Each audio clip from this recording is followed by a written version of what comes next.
So yesterday for the Super Bowl, I ended up going to my friend's house and we put some money on the Seahawks, ended up winning $200. And then after the game, decided to get food.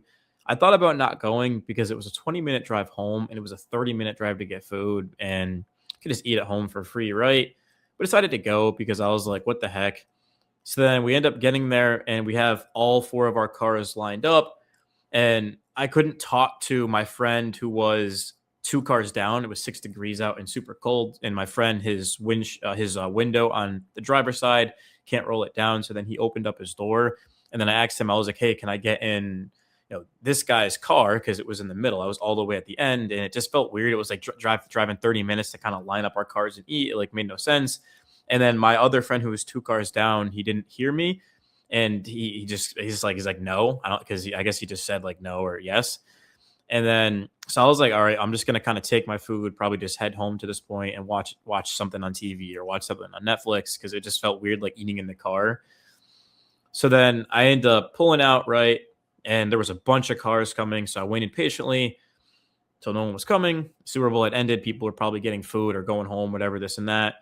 So then I pull out, I take a left, and then I get in the left hand lane, throw my signal on, I'm at the light, and then the green arrow flashes. So then I pull out, I take a left, and then there was a car coming down, and it was coming right at me head on. And I literally, it felt like something out of like a movie or a dream. Like I've never had a car. Well, actually, when I first got my permit, one time I had a car coming down a hill right at me, but then they swerved out of the way. And then this time, I mean, I didn't really know what to do. I was going super slow, like turning left. So I just kept making the turn. And then he swerved out of the way. And then he hit me the right side of the car. And literally, the collision was so fierce that his car literally stuck between my car. And when my grandpa pulled it off of pliers, it literally, like, there's a gap in the car. It might end up getting totaled. We'll wait and see. And then I pull over, like, I couldn't believe what happened. And I check my mirrors. I don't see anyone. So I'm like, I think he took off. So then I dialed 911. So first time I've ever dialed 911 in my life. I'm 27. I've been driving actually for 10 years. So when I was 17 is when I got my license, right? My first car. And then all of a sudden I see someone running towards me in my rearview mirror. And I was like, it has to be the guy that hit me. So then I get out, like, keep in mind, I'm already dialing the number. He picks up and then the guy comes over and he's like, "Oh, don't call the cops. Like, I'll pay for everything." He's like, "Just give me your number or whatever." He's like, hands me his ID. Like, I take a picture of it. I get his number. And when he ran over, he was parked on the opposite side of the intersection. I had already pulled up more. So he was probably, I'm not going to guess like the distance, but it was a pretty long ways away. So then he ran over back to his car and I told him, I was like, I'm going to have to get the police out here. So then he ends up taking off. The officer took 30 minutes to get to where I was and then ended up giving him my information, gave him what I had on the guy, and he asked me if I wanted to have him arrested. And I could tell this was like a 17, 18-year-old kid. Looking at his license, he turned 18 a month ago. And I don't know, honestly, what happened with him or like I don't know anything about him besides what he told me. So I said, don't arrest him. I was like, just give him a call. And then they did, right? Him and his dad came down to the station. And obviously, like, this is the worst thing that probably could have happened because it's basically my word versus his word. And I don't know what he told the cops. Like, for all I know, like, his dad could be like an attorney and could have told him this and that. Like, I ran a red, which obviously I didn't. I don't have a dash cam. So I'll give you guys an update once I get one. But yeah, I mean, I have a 2011 Audi A4, so with 146,000 miles on it. So I don't even know if they'll end up fixing the car. They might just total it because the amount of money to fix it might actually like outweigh the value of the car. I mean, the engine's like everything's in good shape, like it's taken care of, but it's not. I mean, I got it for like I don't know 8.5 when I was 18, so we'll see. But it just was kind of insane because it's actually the second time in 2 months that someone hit me and took off. And this, thankfully, this guy did stop and give me his information. The other person just completely took off. It's definitely, it feels like bad luck, but it's really actually not bad luck because the situation, like the context of when you're out driving, there's obviously going to be more dangerous things. Like if you're out on New Year's, then that's dangerous. If you're out after the Super Bowl, that's dangerous, and it definitely could have been easily prevented. I mean, But I just kind of look at it as you just never know what can happen, man. Like you could have a great night with your friends and kind of go out and get food, and then you leave early, and then someone can hit you, and it could have been far worse than it was.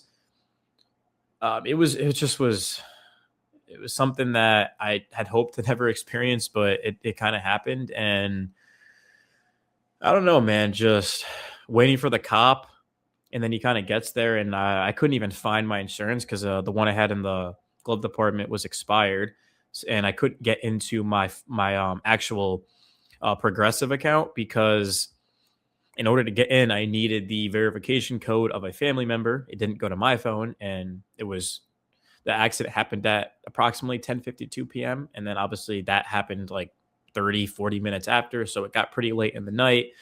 Ended up driving the car home. I mean, I didn't really have much of a choice. I was 30 minutes away from home, and then I had like four cars behind me. So I just pulled over, let them all pass, and then didn't see a car actually the entire way home. There was a cop about 15 minutes from there, but he was on the left side of the road, and I don't even think he saw the right side. But like literally, his car was hanging off of mine. My dad saw it the next morning and thought that it was a guardrail. Like that's how crazy it is. So I feel like I'm at a point right now where there's a lot of momentum in my life.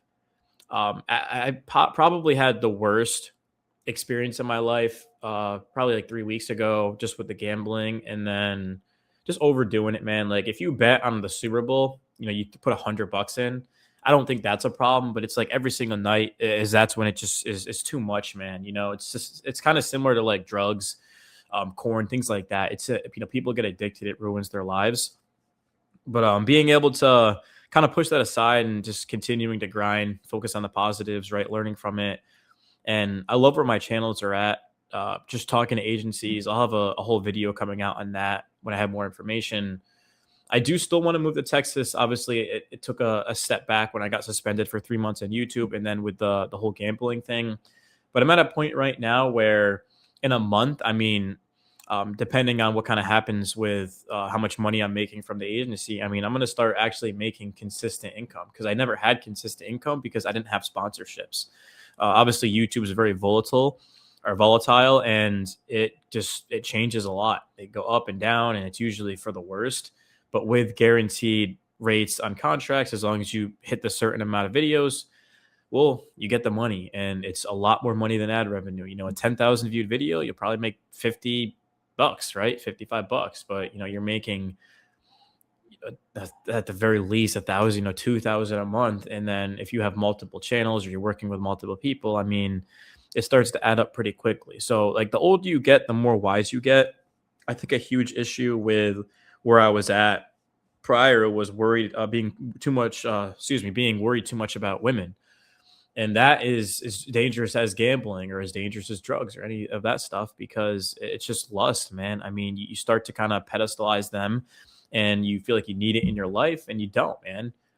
Like all you really need is just your friends, your family, and then the man above if you're religious and you believe that, man, and a higher power.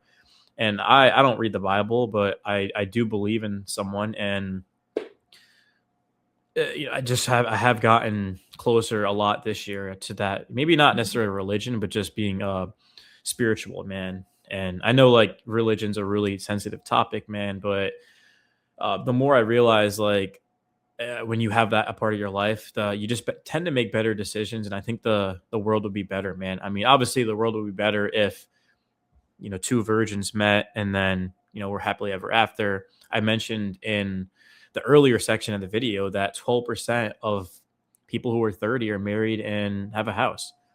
I think it was 54% in 1960 was an eternity ago. I don't think that's like a fair comparison. I'm gonna pull up the statistic right now.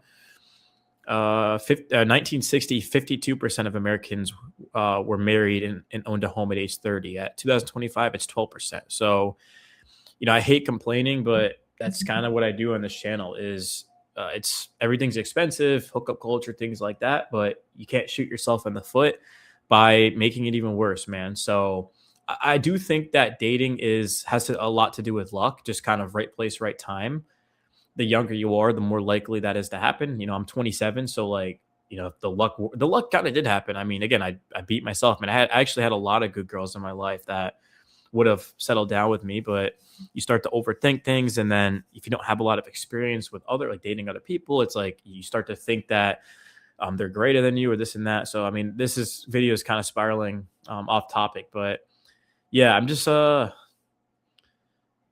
glad that I was able to get something good out of everything that kind of happened to me. And we'll see. I don't know what he told the police, but assuming that he did kind of admit to his wrongdoings, I mean, he was very nice and we stayed in contact that night and this morning and hopefully it gets situated. But yeah, just learn from your mistakes, man. Be better from it and stay safe while driving. I mean, yeah, he had turned 18 a month ago, literally, actually, maybe even less than a month ago. So, uh, just made a mistake, things like that. We all make mistakes, and I don't think that he should have been arrested. I mean, if obviously if he had fled the scene, then yeah, like and didn't give me any of his info, then yeah, like he should have been arrested. But just a scared kid, kind of making a mistake, and I'm sure he's gonna learn from it. And whew, feel sorry for his insurance because that is going to it's gonna skyrocket, man. But I don't know, man. We'll see.